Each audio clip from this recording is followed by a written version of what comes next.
ফুল আর ভুল এই দুইটা শব্দের মধ্যে অনেকটা মিল থাকলেও বাস্তব জীবনে এই দুটো শব্দের প্রভাব সম্পূর্ণ ভিন্ন। ফুল আমাদেরকে সৌন্দর্য দেয়, আনন্দ দেয় এবং মনে প্রশান্তি আনে। মানুষ ফুলকে ভালোবাসে কারণ ফুলের গন্ধ আর রূপে মন ভরে যায়। মোট কথা হচ্ছে যে ফুল মানে ইতিবাচকতা, হাসি আর শান্তি।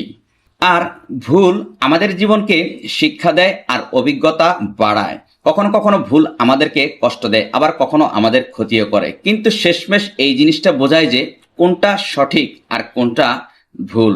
আর ভুল না করলে হয়তোবা আমরা জীবনে উন্নতি করতে পারতামও না। তাই ফুলকে ভালোবাসতে হবে আর ভুল থেকে শিক্ষা নিতে হবে।